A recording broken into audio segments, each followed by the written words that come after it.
Hello, good evening. मैं Pawan Rao, YouTube channel maths with Pawan Rao में आज आप लोगों को एक नया पॉइंट पढ़ाने वाला हूं। और जैसा आप लोगों को पता है कि पिछली क्लास में कल इवनिंग में भी आपने वीडियो देखा होगा, इवनिंग में 6 बजे आपके पास वीडियो आ जाता होगा।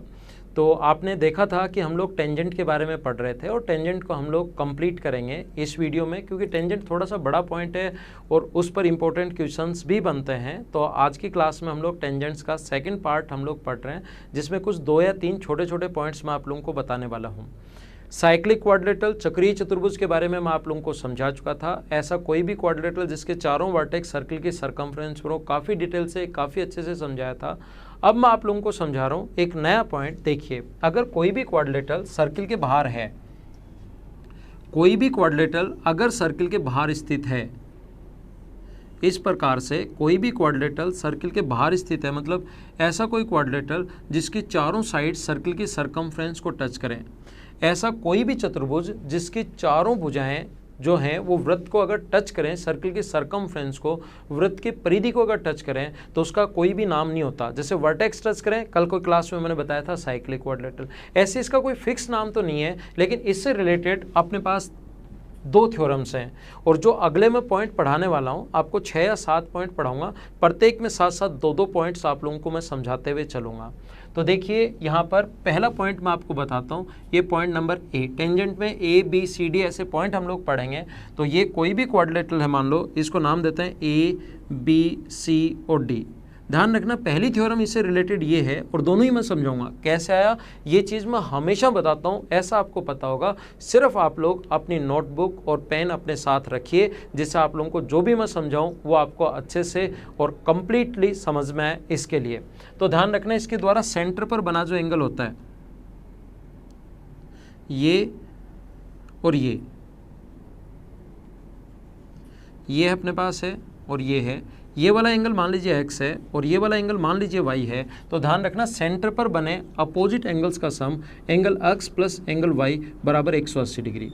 और आप लोगों को पता होगा कि जो भी क्लास में क्वेश्चंस मुझसे पूछे जाते हैं, जहां क्लास में स्टूडेंट कंफ्यूज होता है, वो क्वेश्चंस मैं आपको इस चैनल पर बताते रहता हूं, ताकि आप लोग जहां भी बैठे हो सकता है वो क्वेश्चन आपके दिमाग में बन रहा हो, तो आप लोग आसानी से समझ पाओ। ध्यान देना, यहाँ पर कुछ लोगों को लगता है कि सर वर्टिकली अपोजिट एंगल तो बराबर होते हैं। ध्यान रखना, वर्टिकली अपोजिट एंगल नहीं बन रहे, ये हम लोगों ने वर्टेक्स को सेंटर से मिलाया है। Vertically opposite angle straight line से बनते हैं। ये इधर स्ट्रेट यहाँ पर जाएगा इस प्रकार से, और इधर स्ट्रेट ये यहाँ पर होगा इस प्रकार से। ये होगा एक्स है तो ये x होगा, कंप्लीट y है तो angle x plus angle y का सम 180 डिग्री होता है। और दूसरी इससे रिलेटेड जो थ्योरम है, अपोजिट साइड्स का सम AB प्लस CD, विपरीत भुजाओं का योग AB plus CD, opposite sides का सम जो होता है वो ऑलवेज अपोजिट साइड्स के सम के बराबर होता है। BC प्लस AD के बराबर होगा, BC प्लस AD के बराबर होगा। अपोजिट साइड्स का सम ऑलवेज अपोजिट साइड्स के सम के इक्वल होता है, ये बात आप लोग ध्यान रखना। और दोनों आए कैसे, वो पॉइंट तो मैं समझाऊंगा, लेकिन ये चीज़ याद रखना, इस पर बेस्ड कई बार अच्छे क्वेश्चंस बन जाते हैं, ये याद रखना। देखो, मैं आपको कोशिश करता हूँ समझाने की कि कैसे है। दोनों पॉइंट मैं आपको बताता हूँ, लिख लिए होंगे आपने, दोनों पॉइंट लिख लेना। मैंने कहा इस टाइप से जो थ्योरी है आपको किसी भी बुक या नोटबुक या इस टाइप से नहीं मिलेगी, तो आप लोग कंप्लीट कोशिश करना इसको समझने की, और साथ साथ लिखते चलना, नोट्स ज़रूर बनाना।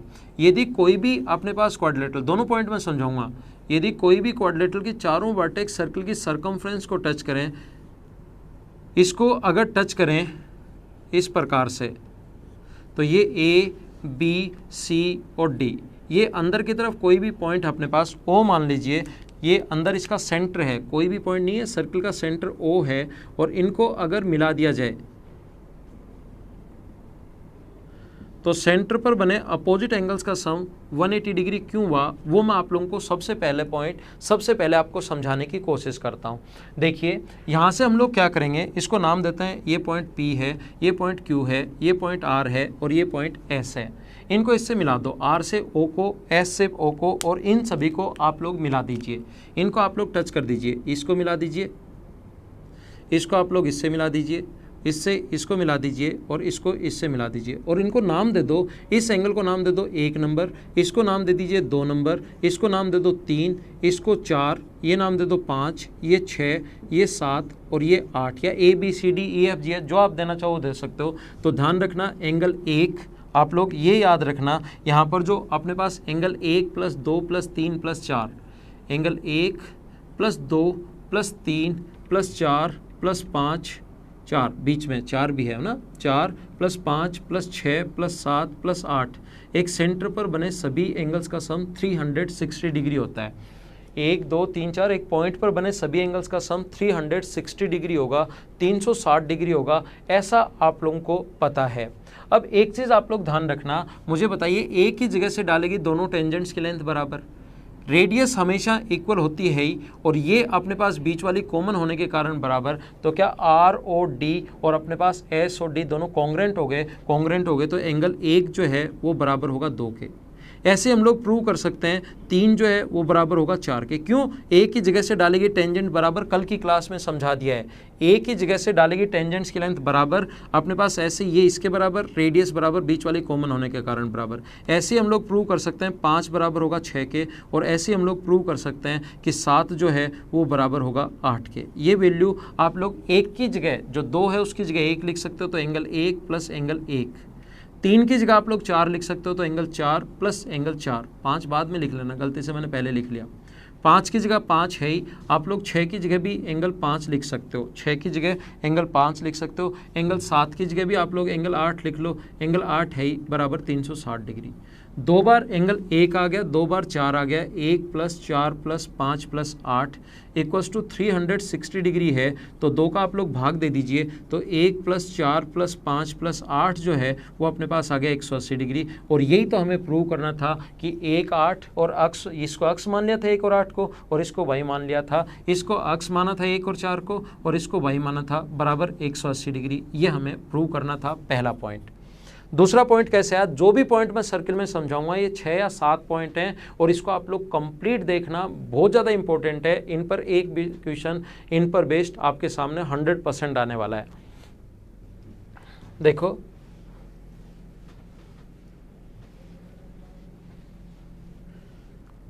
आप लोगों को पता होगा कि एक ही जगह से डालेगी टेंजेंट्स की लेंथ इक्वल होती है, एक ही जगह से डालेगी टेंजेंट की लेंथ इक्वल होगी, तो डी आर जो है, डी से आर जो है वो बराबर होगा किसके, डी एस के। डी से आर जो है वो बराबर होगा डी एस के। ऐसे इधर वाला आर से सी जो है, आर से सी जो है वो बराबर होगा सी क्यू के, आर से सी सी क्यू के बराबर होगा। ऐसे ही अपने पास डी आर इसके बराबर है, ऐसे ही ए पी जो है वो ए एस के बराबर होगा, ए पी जो है वो ए एस के बराबर होगा, और ऐसे ही अपने पास बी पी जो है वो बराबर होगा किसके, बी क्यू के। एक ही जगह से डालेगी दोनों टेंजेंट्स की लेंथ इक्वल होती है, एक ही जगह से डालेगी स्पर्शक, ये इसके बराबर, ये इसके बराबर, ये इसके बराबर, और ये इसके बराबर। कल की क्लास में पिछले वीडियो में ये मैं आप लोगों को समझा चुका हूँ। ऐड कर दो दोनों तरफ, इधर भी ऐड कर दो, D R + R C + A P + B P बराबर होगा, इनको ऐड कर दो, D S + C Q + A S + B Q. तो डी आर + आर सी क्या लिख सकते हो, डी आर + आर सी को आप लोग कंप्लीट आर सी लिख सकते हो, और ए पी + बी पी को आप लोग ए बी लिख सकते हो, डी सी लिख सकते हो ना इसको, डी आर + आर सी को कंप्लीट डी सी लिख सकते हो। ऐसे ही इधर वाला जो डी एस + डी से S, D S + A S को, डी एस + ए एस को, इसको तो लिख सकते हो आप लोग ए डी लिख सकते हो, और आगे वाला जो बचा अपने पास सी क्यू + बी क्यू, इसको आप लोग बी सी लिख सकते हो। और यही दूसरा पॉइंट मैंने सिखाया था आप लोगों को, कि आप लोगों को अभी भी मैंने बताया कि अपोजिट साइड्स का सम हमेशा अपोजिट साइड्स के सम के बराबर होता है, इसको आप लोग ध्यान रखना। इन पर छोटे छोटे क्वेश्चन या अच्छा क्वेश्चन कैसे बन सकता है इस पॉइंट पर बेस्ड, वो मैं आप लोगों को बता देता हूँ।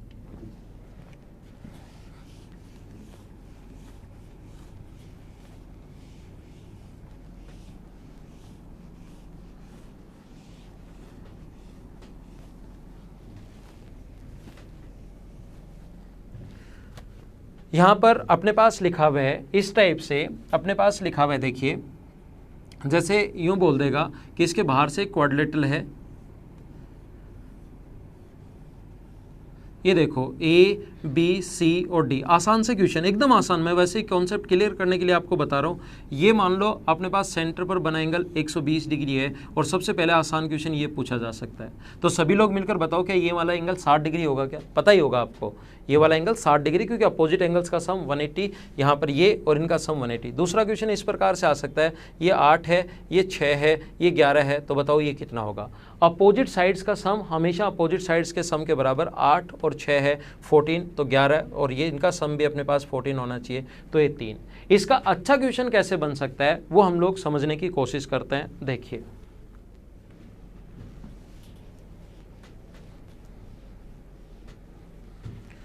यहाँ पर इस प्रकार से अगर कभी क्वेश्चन बन जाए कि अपने पास एक आइसोसेलेस ट्रेपेजियम है। आइसोसेलेस ट्रेपेजियम क्या होता है वो मैं आपको पढ़ा चुका हूँ।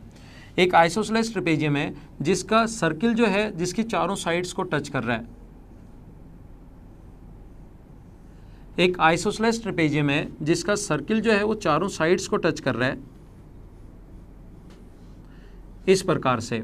ये वाली साइड ए बी है, ये वाली साइड ए बी है, ये वाली साइड सी डी है। ए बी सी डी हमें क्वेश्चन में दिया हुआ है कि ए बी अपने पास बराबर दिया हुआ है 30 और सी डी दिया हुआ है 10। Then find the area of circle. Circle का एरिया या सर्किल की रेडियस हम लोगों से पूछी जा सकती है, और ये एक आइसोसेलेस ट्रेपेजियम है, ऐसा हम लोगों को कहा है।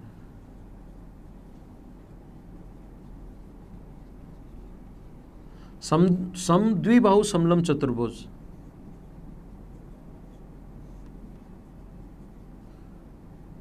पिछली क्लास में मैं समझा चुका हूं आप लोगों को कि समद्विबाहु समलंब चतुर्भुज क्वाड्रिलेटरल में मैंने बता दिया था, ऐसा जो भी ट्रेपेजियम होगा जिसकी दो साइड तो पैरेलल हो और दो अनपैरेलल साइड्स अगर बराबर हो तो उसको समद्विबाहु समलंब चतुर्भुज बोलते हैं। यहां से ध्यान रखना, ये मैं आप लोगों को पढ़ाऊंगा कि मैं आपको बताऊंगा क्वेश्चंस करवाते टाइम, कभी भी समद्विबाहु समलंब चतुर्भुज अगर हो तो यहाँ से एल्टीट्यूड डालने पर और यहाँ से एल्टीट्यूड डालने पर ध्यान रखना ये यहाँ से यहाँ तक और यहाँ से यहाँ तक ऑलवेज इक्वल होगा इधर वाला। क्यों? क्योंकि जैसे ये अगर ए है तो ये भी ए, एल्टीट्यूड डाल दिया तो अपने पास ठीक है। दो पैरेलल साइड्स के बीच, ये लिखना चाहो तो लिख लो, नहीं लिखना चाहो तो कोई दिक्कत नहीं। दो पैरेलल साइड्स के बीच, पैरेलल है दोनों लाइन, तभी तो ट्रेपेजियम बनेगा। ट्रेपेजियम होता ही वो है जब पैरेलल हो। तो अपने पास ये दोनों, अपने पास पैरेलल लाइंस के बीच डिस्टेंस सेम होनी है। ये दोनों में एक राइट एंगल है, हाइपोटेनस दोनों का बराबर गिवन है क्योंकि आइसोसेलेस ट्रेपेजियम में समद्विबाहु समलंब चतुर्भुज है, और एक साइड दोनों बराबर होने के कारण पैरेलल के बीच में साइड हमेशा बराबर होती है। तो आरएचएस से कॉन्ग्रुएंट हो गए तो कॉन्ग्रुएंट हो गए, तो बची हुई साइड भी बराबर।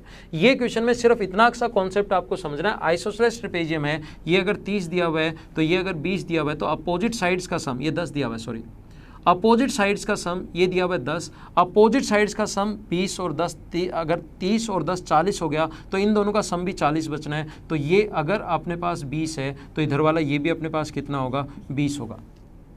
ये 20 है तो ये भी अपने पास 20 हुआ, और यहाँ से आप लोग परपेंडिकुलर डाल दो, इस पर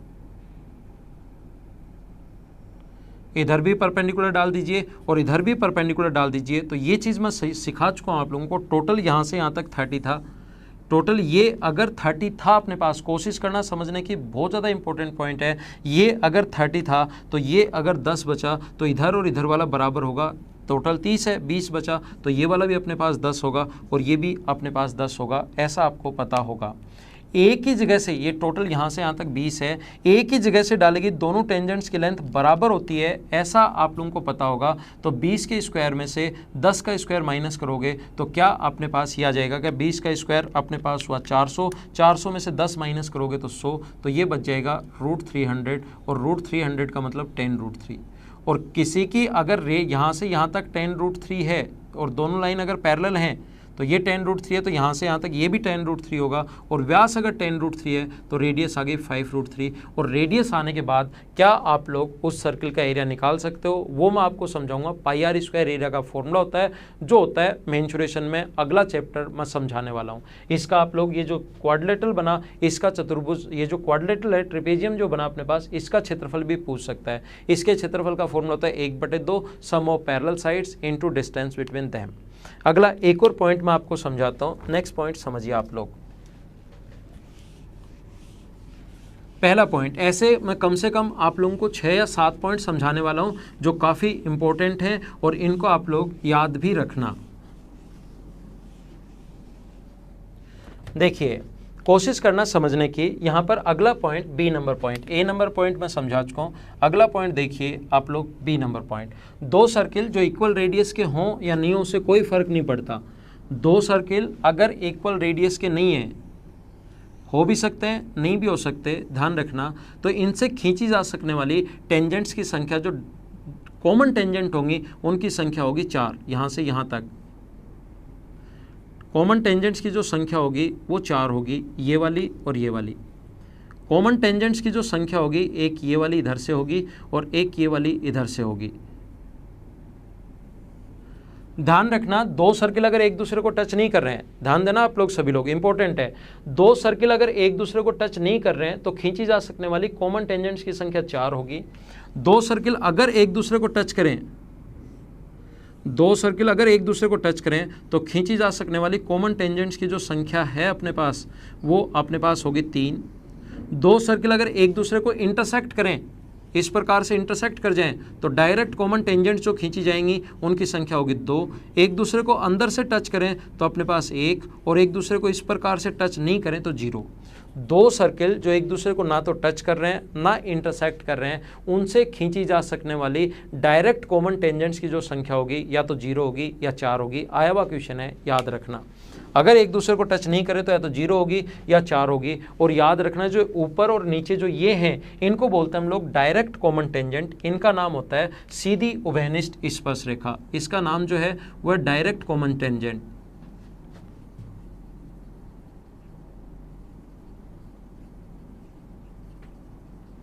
और ये जो है अपने पास है, इसका नाम है ट्रांसवर्सल कॉमन टेंजेंट।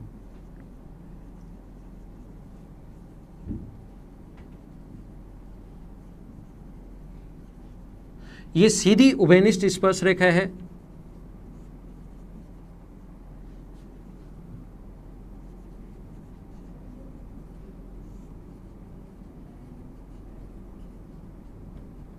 और ये जो अपने पास है ये प्रतिच्छेदी उभयनिष्ठ स्पर्श रेखा है, सीधी है। और ये जो अपने पास है ये प्रतिच्छेदी उभयनिष्ठ स्पर्श रेखा है।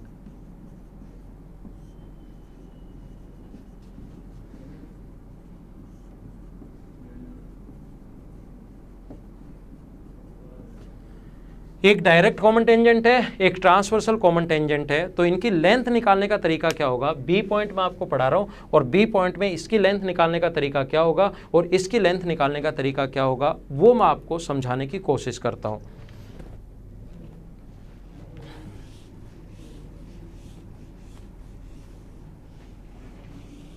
कोशिश करना सीखने की। सबसे पहले बात आती है फॉर्मूले की, और इसका फॉर्मूला जो है अपने पास है, इसका फॉर्मूला होगा डायरेक्ट कॉमन टेंजेंट और ट्रांसवर्सल कॉमन टेंजेंट का। यहां से यहां तक डायरेक्ट डिस्टेंस PQ है। इस डायरेक्ट कॉमन टेंजेंट को हिंदी मीडियम वाले स्टूडेंट्स सीधी उभयनिष्ठ स्पर्श रेखा भी बोल सकते हैं, या अनुस्पर्श रेखा भी नाम इसी का होता है। हिंदी मीडियम वाले जो स्टूडेंट्स हैं, ट्रांसवर्सल कॉमन टेंजेंट का जो नाम है वो तो प्रतिच्छेदी है ही, डायरेक्ट का नाम हिंदी में सीधी उभयनिष्ठ स्पर्श रेखा का नाम अनुस्पर्श रेखा भी होता है, ध्यान रखना आप लोग। और इसकी लेंथ निकालने का जो तरीका होता है, अगर दोनों सेंटर्स के बीच की डिस्टेंस क्वेश्चन में दी हुई मिलेगी, दोनों सेंटर्स के बीच की डिस्टेंस अगर d है तो अपने पास, और इसकी रेडियस अगर r1 है और इसकी रेडियस अगर r2 है, तो डायरेक्ट कॉमन टेंजेंट PQ की लेंथ निकालने का तरीका होगा डिस्टेंस बिटवीन सेंटर्स का square minus r1 minus r2 का स्क्वायर। अगर इसकी लेंथ, दोनों सेंटर्स के बीच की डिस्टेंस हमेशा क्वेश्चन में लिखी हुई मिलेगी, तो डिस्टेंस बिटवीन सेंटर्स का स्क्वायर, लैंग्वेज में लिखना चाहो तो लिख सकते हो, दोनों केंद्रों के बीच की दूरी माइनस r1 माइनस r2 का स्क्वायर। और ये जो अपने पास दूसरी ट्रांसवर्सल कॉमन टेंजेंट है, प्रतिच्छेदी उभयनिष्ठ स्पर्श रेखा है PQ के बाद, अगर ये इधर वाली R और S जो टच करे R तथा S पर, तो RS की जो लेंथ होगी R से S तक, वो होगी डिस्टेंस बिटवीन सेंटर्स का square minus R1 plus R2 का स्क्वायर। अब ध्यान देना, अगर दो सर्किल एक दूसरे को टच करें, ये दोनों सर्किल अगर एक दूसरे को टच करें, इस प्रकार से अगर कभी भी हो, दो सर्किल अगर एक दूसरे को टच कर रहे हो, तो डायरेक्ट कॉमन टेंजेंट की लेंथ निकालने का जो तरीका होता है, ध्यान रखना, distance between centres R1 plus R2। दो सर्किल एक दूसरे को अगर टच करें जिनकी रेडियस R1 और R2 है, तो डिस्टेंस बिटवीन सेंटर्स जो होता है वो ध्यान रखना अपने पास होता है R1 प्लस R2। अगर बाहर से टच कर रहे हैं तो डिस्टेंस बिटवीन सेंटर्स होता है R1 प्लस R2, और अंदर से अगर टच कर रहे हैं तो डिस्टेंस बिटवीन सेंटर्स जो होता है वो होता है R1 माइनस R2। अगर दो सर्किल एक दूसरे को बाहर से टच करें तो R1 प्लस R2, अंदर से टच करें तो R1 माइनस R2 होता है। तो ध्यान रखना, आप लोग अगर डायरेक्ट कॉमन टेंजेंट की लेंथ यहाँ पूछे तो डिस्टेंस बिटवीन सेंटर्स यहाँ पर आप लोग दोनों सेंटर्स के बीच की डिस्टेंस d की वैल्यू यहाँ पर R1 प्लस R2 रखोगे, और इसकी वैल्यू रखोगे आप लोग R1 माइनस R2 का स्क्वायर, और सोल्व कर लेना, इसका आंसर आएगा 2 रूट R1 R2। तो डायरेक्ट कॉमन टेंजेंट की लेंथ ये है, ट्रांसवर्सल कॉमन टेंजेंट की लेंथ ये है। कैसे आया वो तो मैं आप लोगों को समझाऊंगा, लेकिन यहाँ पर आप लोग याद रखना, अगर दोनों सर्किल एक दूसरे को टच कर रहे हैं तो डायरेक्ट कॉमन टेंजेंट की लेंथ होती है 2 रूट R1 R2, और ट्रांसवर्सल कॉमन टेंजेंट की लेंथ सिर्फ एक पॉइंट पर टच करेगी और पॉइंट की कोई भी लेंथ नहीं होती, इसलिए उसका आंसर आएगा 0। ये आप लोग याद रखना। ये आया कैसे मैं समझाता हूँ, देखिए एकदम आसान है, बहुत ज़्यादा आसान है। किस प्रकार से आया, डिस्टेंस बिटवीन सेंटर्स का square minus R1 minus R2 का स्क्वायर, और दोनों पॉइंट समझाऊंगा। क्लासेस में हम लोग कई बार ये कर देते हैं कि एक मैं समझा देता हूँ, एक आप करो पहले, फिर मैं समझाता हूँ। यहाँ पर मैं आपको दोनों ही समझा देता हूँ, मुझे नहीं पता लगेगा कि आपने किया या नहीं किया, इसलिए दोनों ही समझा देता हूँ। देखिए आया कैसे, वो चीज़ आपको पता होनी चाहिए हमेशा। ये इसका जो यहाँ से यहाँ तक R1 है, इसकी रेडियस जो है वो यहाँ से यहाँ तक है R2, distance between centres d है, और डायरेक्ट कॉमन टेंजेंट की लेंथ यहाँ से यहाँ तक ये है PQ। इसको प्रूव करने के लिए इसकी लेंथ मान लो PQ की लेंथ L है, L हमें प्रूव करना है, या PQ मान लो PQ की लेंथ, या L मान लो। आप लोग एक काम कीजिए, यहाँ से इस पर जितना R2 है इतना ही यहाँ से यहाँ तक इस पर परपेंडिकुलर खींचिए। ये R2 है तो ये ऊपर वाला R2 यहाँ से यहाँ तक, टोटल यहाँ से यहाँ तक R1 था, ऊपर वाला अगर R2 है तो नीचे वाला ये यहाँ से यहाँ तक जो बचा ये बचा R1 माइनस R2। ये जो कोण है ये अपने पास 90 डिग्री होगा। ये कोण 90 डिग्री इसलिए होगा क्योंकि रेडियस और टेंजेंट के बीच 90, ये 90, ये परपेंडिकुलर हमने खुद ने डाला है तो ये 90। तो PQ की लेंथ अगर L है तो ये भी L। और पाइथागोरस थ्योरम से हमें तो L का मान निकालना है। पाइथागोरस थ्योरम से मुझे ये बताइए, क्या आप ऐसा लिख सकते हो क्या कि L स्क्वायर बराबर D स्क्वायर माइनस ये जो लेंथ है R1 माइनस R2 की स्क्वायर, यही अपना आंसर है। L का रूट हटाओगे, स्क्वायर हटाओगे तो इधर जाके रूट हो जाएगा, ये अपना आंसर है। अगला पॉइंट फिर समझते हैं हम लोग, नेक्स्ट पॉइंट पर ध्यान दीजिए। अगला पॉइंट कैसे आया, दूसरा, पहला मैं समझा चुका हूँ, दूसरा पॉइंट कैसे करोगे। हर चीज़ का क्यों तो मैं आपको बताता ही हूँ, हो सकता है उसको थोड़ा सा ज़्यादा आपको टाइम लग जाए, लेकिन वो तो वीडियो की लेंथ हम लोग धीरे धीरे जैसे आपका थोड़ा सा इंक्रीज कर ही रहे हैं। देखिए ये इस प्रकार से है, यहाँ से इसकी रेडियस मान लीजिए R1 है और इसकी रेडियस R2 है। डायरेक्ट कॉमन टेंजेंट के बाद हम लोग ट्रांसवर्सल कॉमन टेंजेंट सीख रहे हैं। ये इसकी जो रेडियस है वो यहाँ से यहाँ तक R1 है, ये R मान लो, ये S मान लो, और इसकी रेडियस R2 है। ये R1 है अपने पास और ये R2 है। तो यहाँ पर ये क्वेश्चन करने का तरीका क्या होगा, दोनों सेंटर्स का आप लोग सेंटर्स मान सकते हो, इसको O1 मान लो, इसको O2 मान लो, और डिस्टेंस बिटवीन सेंटर्स D है। ऐसा ध्यान रखना, क्वेश्चन में गिवन होगा, दोनों सेंटर्स के बीच की जो डिस्टेंस है वो क्वेश्चन में हमेशा गिवन होगी, ध्यान रखना आप लोग। तो इस प्रकार से हम लोग क्या करेंगे, जितना ये R2 है उतना ही इसको पीछे बढ़ाएंगे। जो कंस्ट्रक्शन करना है वो मैं रेड से कर रहा हूँ। इस प्रकार से जितना R2 है उतना ही उसको पीछे बढ़ाएंगे, R2 के बराबर इसको पीछे बढ़ाया और इसको इससे मिला दिया, तो ये अपने पास पैरेललोग्राम बन गया। ये R2 है, ये R2 है, तो डिस्टेंस बिटवीन सेंटर्स अगर D है तो ये भी अपने पास D होगा। कुछ लोगों को लगेगा कि सर पैरेललोग्राम कैसे बन गया, ध्यान रखना ये लाइन और ये लाइन पैरेलल हैं, ये कोण 90 डिग्री और ये कोण 90 डिग्री, तो ये रेडियस और ये रेडियस दोनों के दोनों पैरेलल हैं, तो आगे बढ़ाने पर ये भी पैरेलल होगा, पैरेलल भी और बराबर भी, तो पैरेललोग्राम। ये रेडियस और ये रेडियस, क्योंकि एक ही लाइन पर बना कोण अगर 90 डिग्री है तो दोनों लाइन पैरेलल, तो पीछे बढ़ाने पर ये दोनों बराबर भी होगी, पैरेलल भी होगी, तो पैरेललोग्राम। एक बार आपको समझाने के लिए मैं हटा देता हूँ यहाँ से यहाँ तक, इसको हटा देता हूँ बीच वाले को, ताकि ज़्यादा समझ में आए, क्योंकि D जो था डिस्टेंस बिटवीन सेंटर्स वो यहाँ पर आ गया। और अब मुझे बताइए RS की अगर लेंथ आपको निकालनी है, इसकी अगर आपको लेंथ निकालनी है तो 90 डिग्री के सामने d है, ये r1 प्लस r2 है, तो rs की जो लेंथ आएगी rs स्क्वायर बराबर पाइथागोरस थ्योरम से आप लोग लिख सकते हो d square minus r1 plus r2 का स्क्वायर। रूट हटाओगे उधर कैसे गया ये चीज़ मैंने आप लोगों को समझा दी है। अब आइए एक क्वेश्चन देखते हैं जो एसएससी मेंस 2011 में, अब 2017 में सॉरी, अब की बार आया है। 11 मेंस में तो कैसे क्वेश्चन आते थे पता है? 11 मेंस में तो इस टाइप के क्वेश्चंस आए थे। 11 और 12 में तो एकदम आसान आसान क्वेश्चंस, इस टाइप के क्वेश्चंस आते थे। जैसे अपने पास ये लिखा हुआ हो, ये इसकी रेडियस 9 है, इसकी रेडियस 4 है, तो बताओ डायरेक्ट कॉमन टेंजेंट की लेंथ यहाँ से यहाँ तक की जो लेंथ होगी ये होगी 2√AB, 9 गुना 4, 36 गुना 2, अपने पास आंसर आ गया 12। फिर बोला कि इस पर अगर PQ भुजा वाले वर्ग का क्षेत्रफल बताओ, PQ भुजा वाले वर्ग का क्षेत्रफल 144। तो उस टाइम तो आसान आसान क्वेश्चंस आते थे।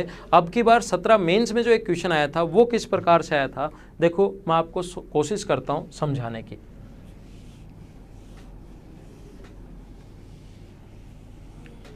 बी पॉइंट के 2 पॉइंट मैंने आप लोगों को समझाए और इसके क्वेश्चंस किस प्रकार से आए थे वो मैं आपको कोशिश करता हूं समझाने की।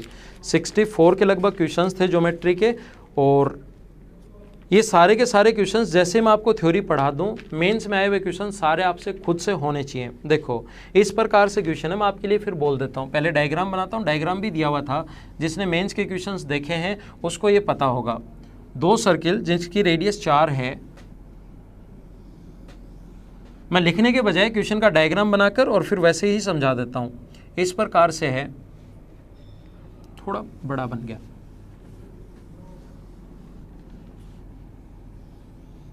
जिनकी रेडियस जो है वो 4, इक्वल रेडियस के 2 सर्किल हैं, यहां से यहां तक रेडियस 4 है, और इसको यहां पर परपेंडिकुलर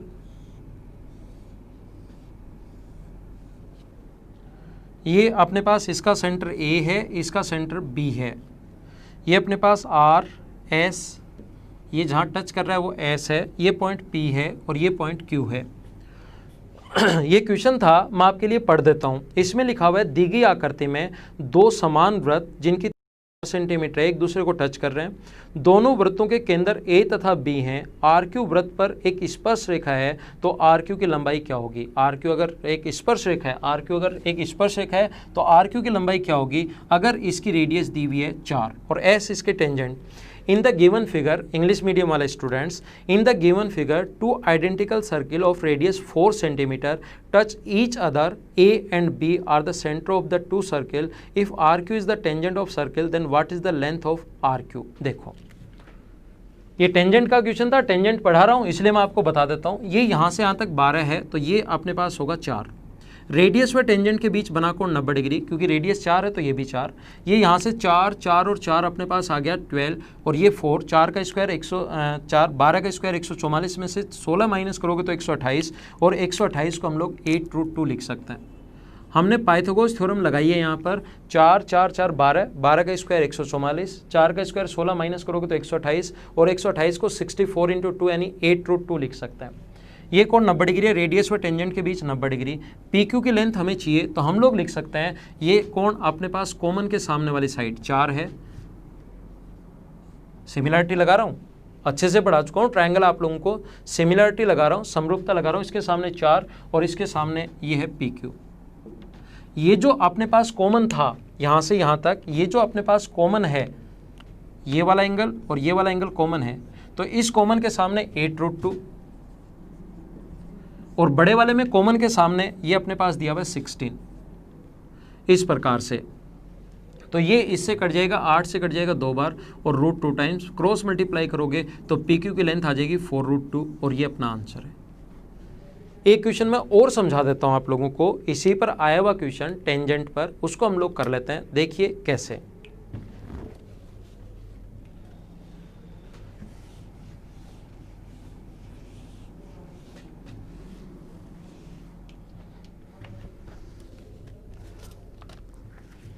ये बुकलेट जो हैं वो आप लोगों को मिलेंगी, कैसे मिलेंगी मैं बताऊंगा। अभी सस्पेंस है, अभी तो आप लोगों को बताया जाएगा, अभी इस पर नहीं घबराना आप लोग। 2 सर्किल जिनके अपने पास राइट एंगल ट्रायंगल है, इस प्रकार से देखिए। एक राइट एंगल ट्रायंगल है, एक समकोण त्रिभुज है जिसके अंदर की तरफ दो सर्किल हैं।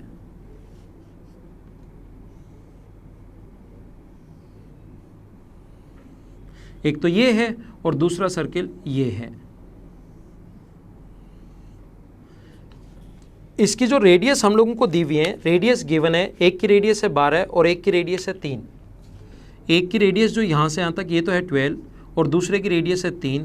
Then find the area of triangle. ना तो कोई एंगल दिया है ना कुछ और दिया है, और हम लोगों को तो ये अपने पास ऑप्शन जो हैं इस क्वेश्चन के वो इस प्रकार से 1386, बी ऑप्शन जो है 1344, सी ऑप्शन है 1526 और डी ऑप्शन है 1024। ये मैं आपको हिंट दे देता हूँ क्वेश्चन करने की, क्योंकि सोल्व आपको खुद को करना है। हिंट दे रहा हूँ मैं आप लोगों के लिए और उसके बाद आप लोग सोल्व करना क्वेश्चन को। हिंट क्या दे रहा हूँ मैं, लगभग सोल्व ही कर रहा हूँ, लास्ट में कैलकुलेशन करनी है सिर्फ आपको।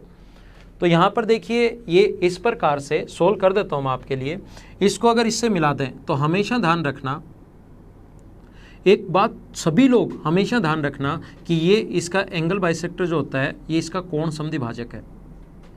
एंगल बाइसेक्टर इसलिए है क्योंकि ये जो यहाँ से लाइन खींचोगे एंगल को बाइसेक्ट करने वाली, वो इसके सेंटर को भी मिलेगी और इसके सेंटर को भी मिलेगी। क्यों एक ही लाइन क्यों मिलती है, ये लाइन अलग और ये लाइन थोड़ी सी नीचे से इधर से शुरुआत क्यों नहीं होती, मैं आपको समझा देता हूँ। ये छोटे छोटे पॉइंट्स हैं जो स्टूडेंट मुझसे क्लास में भी पूछते हैं, इसलिए मैं आपको भी बता देता हूँ। ध्यान देना, छोटे वाले सर्किल के लिए ये भी टेंजेंट है, ये भी टेंजेंट है, तो टेंजेंट से यहाँ से सेंटर को मिलाएं तो ये एंगल बाइसेक्टर का काम करेगा। क्यों? क्योंकि ये इसके बराबर और ये रेडियस इसके बराबर और बीच वाली कॉमन होने के कारण बराबर, तो सर्वांग सम हो जाएंगे। ऐसे बड़े वाले सर्किल के लिए भी ये टेंजेंट है, ये टेंजेंट है, तो सेंटर को मिलाते ये एंगल बाइसेक्टर का काम करेगा और किसी भी एंगल का बाइसेक्टर सिर्फ और सिर्फ एक लाइन हो सकती है। अब मैं समझाता हूँ। ये 12 और 3 दिया हुआ था, ये एंगल 90 डिग्री, एक एंगल कॉमन होने के कारण बराबर, एक 90 डिग्री होने के कारण बराबर। तो अपने पास उससे पहले आप लोग ये भी समझ लो कि डायरेक्ट कॉमन टेंजेंट की लेंथ निकालने का तरीका, यहाँ से यहाँ तक की लेंथ निकालने का तरीका 12 गुना 3 36, 2√AB मैं समझा चुका हूँ। 36 गुना 2 ये आ जाएगा 12। ऐसे ही यहाँ से यहाँ तक इधर भी डायरेक्ट कॉमन टेंजेंट जो है यहाँ से यहाँ तक का जो पॉइंट होगा ये अपने पास आ जाएगा 12। अगर ये साइड 3 है, ये साइड 12 है, छोटे वाला ट्रायंगल इसको नाम दे दो P या ABC नाम दे दो। Find the area of triangle ABC ऐसे लिख देना। तो यहाँ से अपने पास CO1 ये वाला एंगल, इसको नाम दे दो P, इसको नाम दे दो Q। CO1P और CO2Q दोनों सिमिलर हो जाएंगे, सिमिलर हो जाएंगे तो 3/12। इसको अगर एक बार अक्स मानो या PC मान लो या अक्स मान लो तो बराबर होगा अक्स अपॉन अक्स प्लस 12। यहाँ से सोल्व करोगे तो अक्स की जो वैल्यू आ जाएगी वो आ जाएगी 4। अक्स की वैल्यू 4 आ गई है, टेंजेंट बराबर होते हैं, ये 4 है तो ये भी 4। ऑप्शन हटा देता हूँ मैं यहाँ से ना, ये अपने पास 4 आ गया, ये 12 है, इसको यहाँ से यहाँ पर मिलाओगे तो ये रेडियस 12 है तो ये भी 12 होना है और ये रेडियस 12 है तो ये भी 12 होना है। इसको आप लोग मान लो y है। 2√AB ये 12 लाने के लिए मैं बता चुका हूँ। क्या पाइथागोरस थ्योरम से अब हम लोग ऐसे लिख सकते हैं क्या 12 12 और 4 मतलब 28 का स्क्वायर बराबर 28 का स्क्वायर प्लस 12 प्लस y का स्क्वायर। देखो हम लोग लिख सकते हैं 28 का स्क्वायर प्लस 12 प्लस y का स्क्वायर बराबर 16 प्लस y का स्क्वायर। यहाँ से आप लोग a square plus b square बराबर सी स्क्वायर पाइथागोरस थ्योरम लगा ली। y स्क्वायर से y स्क्वायर तो कट जाएगा, y की वैल्यू निकाल लेना, हाइट भी आ जाएगी, बेस आपके पास पहले से है, बेस और हाइट अगर दोनों आपके पास हैं तो आप लोग एरिया फाइंड आउट कर सकते हो। तो जो भी क्वेश्चन मैं आपको दूं उसको देखते आप लोग करने की कोशिश किया करो ताकि आपको थोड़ा सा सही और ज़्यादा समझ में आए। 2 पॉइंट मैं समझा चुका हूँ, इसके 6 या 7 पॉइंट हैं। आज की क्लास में एक और पॉइंट हम लोग समझते हैं और अगला पॉइंट फिर कल की क्लास में हम लोग समझेंगे। एक पॉइंट मैं आपको और समझाता हूँ। देखिए मैंने कहा कंप्लीट सर्किल में आपको पढ़ाने वाला हूँ। सर्किल में कोई ऐसा पॉइंट नहीं बचेगा, ऐसी थ्योरम नहीं बचेगा जो मैं आप लोगों को नहीं पढ़ा पाऊँ। सभी कंप्लीट थ्योरी हम लोग करेंगे। देखिए यहाँ पर तीसरा जो पॉइंट है, थर्ड पॉइंट मैं अब आप लोगों को समझाता हूँ, या सी पॉइंट, ABC नाम दे रहे हैं इसको। सी पॉइंट में वही टेंजेंट पर बेस्ड ही हम लोग चल रहे हैं। ध्यान रखना एक अपने पास डायरेक्ट कॉमन टेंजेंट हो, दोनों सेंटर्स को मिलाने वाली लाइन को ये यहाँ से यहाँ तक R1 है और ये अपने पास रेडियस R2 है, और एक तो ट्रांसवर्सल कॉमन टेंजेंट हो, एक डायरेक्ट। पहले ट्रांसवर्सल कॉमन टेंजेंट की मैं बात कर रहा हूँ पॉइंट ए के लिए, फिर आप लोगों के लिए करूँगा मैं डायरेक्ट कॉमन टेंजेंट की बात। तो यहाँ से यहाँ तक अपने पास इसको मिला दीजिए, ये इसका सेंटर मान लो O1 है, इसका सेंटर मान लीजिए O2 है। ये हम लोगों को मिला है C1 पर, और यहाँ से इसको मिला दीजिए आप लोग C2 पर। इधर ये रेडियस तो R2 है, और इधर ये मिला दीजिए आप लोग C2 पर, जहाँ पर टच कर रहा है वो पॉइंट C2 मान लो। मुझे ये बताइए रेडियस व टेंजेंट के बीच बना कोण कितने डिग्री होता है? 90 डिग्री। त्रिज्या व स्पर्श रेखा के बीच बना कोण जो होता है वो तो होता है 90 डिग्री रेडियस व टेंजेंट के बीच, और वर्टिकली अपोजिट एंगल शीर्षाभिमुख कोण हमेशा बराबर होता है। तो दोनों के दोनों ट्रायंगल, ये पॉइंट अगर P है तो दोनों के दोनों ट्रायंगल O1C1P और O2C2P दोनों सिमिलर हो गए। सिमिलर हो गए तो अपने पास O1P अपॉन O2P का रेशियो वही होगा जो अपने पास रेशियो है O1C1 अपॉन O2C2 मतलब रेडियस का, और वही होगा जो रेशियो है PC1 अपॉन PC2 का। ये ज़्यादा काम का अपने है नहीं, इसलिए हम लोग इसको छोड़ देते हैं। और यही आप लोगों के लिए काम का है कि अगर दोनों सेंटर्स को मिलाने वाली लाइन को ट्रांसवर्सल कॉमन टेंजेंट उसी रेशियो में डिवाइड करती है जिस रेशियो में एंगल बनाने वाली साइड्स हैं। दोनों सेंटर्स को मिलाने वाली लाइन को ट्रांसवर्सल कॉमन टेंजेंट उसी रेशियो में डिवाइड करती है, उसी अनुपात में बांटती है जिस अनुपात में कोण बनाने वाली भुजाएं हैं। ये आप लोग याद रखना, ये पॉइंट आपके दिमाग में होना चाहिए। अब इसके साथ एक पॉइंट और दिमाग में होना चाहिए, नहीं तो क्वेश्चन आता हुआ आप लोग गलत कर दोगे। देखो ध्यान देना, ये तो था अपने पास direct common transversal common tangent. Direct common tangent अगर अपने पास है, कोशिश करना समझने की, अगर कभी भी अपने पास डायरेक्ट कॉमन टेंजेंट है, दो सर्किल अपने पास ये और ये, डायरेक्ट अपने पास कॉमन टेंजेंट दोनों सेंटर्स ये हैं, एक O1 मान लो और एक O2 मान लो। तो यहाँ से आप लोग ये PQ है।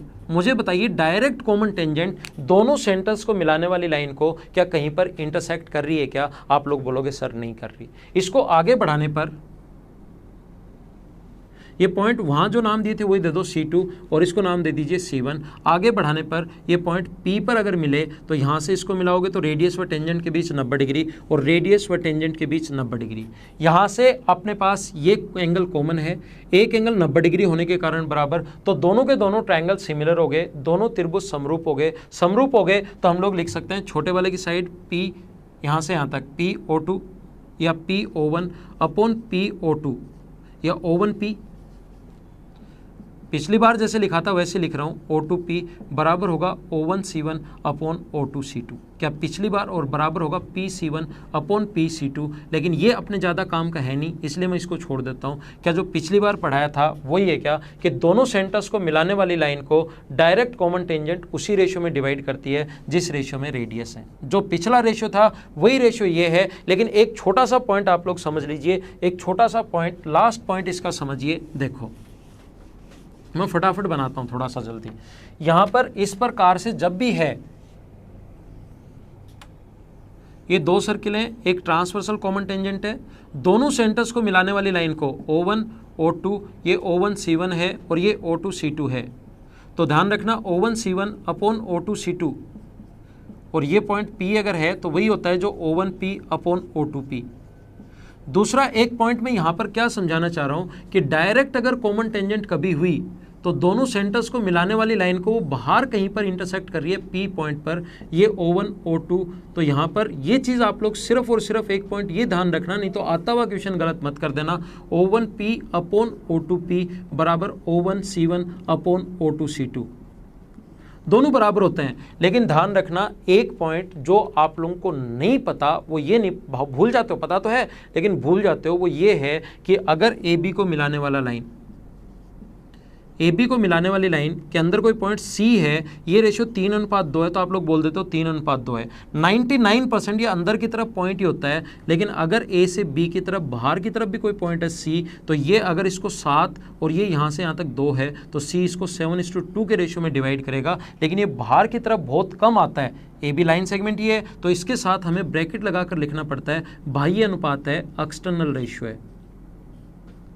ध्यान रखना मैं क्या समझाना चाह रहा हूँ, मैं समझाना चाह रहा हूँ कि 99% अंदर की तरफ ही रेशियो आता है किसी भी लाइन के, तो उसके साथ ब्रैकेट लगाकर हम लोगों ने लिखना छोड़ दिया है कि अंतानुपात या इंटरनल रेशियो। लेकिन मुझे बताइए क्या दोनों सेंटर्स को मिलाने वाली लाइन के बीच में कहीं पर है या बाहर की तरफ है? आप बोलोगे सर बाहर की तरफ है, तो इसके साथ आपकी मजबूरी है, यहाँ कुछ नहीं लिखोगे तो भी आपका काम चल जाएगा, गलत नहीं है। लेकिन जब बाहर की तरफ हो तो इसके साथ आप लोगों को लगाना पड़ेगा बाह्य अनुपात है, एक्सटर्नल रेशियो है, ये आप लोगों को लिखना ही लिखना पड़ेगा, ध्यान रखना। आया हुआ क्वेश्चन इस प्रकार से है कि दो सर्किल एक दूसरे जिनकी रेडियस 5 और 2 है, 5 सेंटीमीटर और 2 सेंटीमीटर, बताओ ट्रांसवर्सल कॉमन टेंजेंट दोनों सेंटर्स को मिलाने वाली लाइन को किस रेशियो में बांटेगी? तो रेशियो तो ध्यान रखना 5:2 ही होगा, लेकिन दो ऑप्शन में एक में मिलेगा अंतानुपात और एक में मिलेगा रेशियो 5:2 बाह्य अनुपात। तो रेशियो तो वही होता है रेडियस वाला, लेकिन इसके साथ लगता है अंतानुपात और इसके साथ लगता है बाह्य अनुपात, एक्सटर्नल रेशियो। ये आप लोग गलत मत कर देना। तो 3 पॉइंट मैंने पढ़ाए और आगे की जो क्लास होगी वो अगले क्लास कर लेता हूँ मैं, 3 या 4 पॉइंट जो बचे हुए हैं सर्किल के उसमें कंप्लीट करेंगे, वो कल की क्लास में मैं आपको बताता हूँ। अगर आपको वीडियो सही लगा तो आप लोग इसको शेयर करते रहिए और स्टूडेंट्स को भी फ़ायदा पहुँचाइए। ऐसे नहीं सोचिए कि मैं अकेला पढ़ लेता हूँ, ये अच्छा मैथ्स है मैं अकेला पढ़ लूँगा, ये थोड़ा सा मतलब ऐसी सोच नहीं रखो आप। जितनी ब्रॉड सोच होगी उतनी ज़्यादा ठीक होगी, तो थोड़ा अच्छा सोचिए, दूसरों लोगों को भी हेल्प मिले उनके लिए वीडियो शेयर कीजिए। आज की क्लास में सिर्फ इतना ही। Okay, thank you, bye bye, see you in the next lesson, thank you.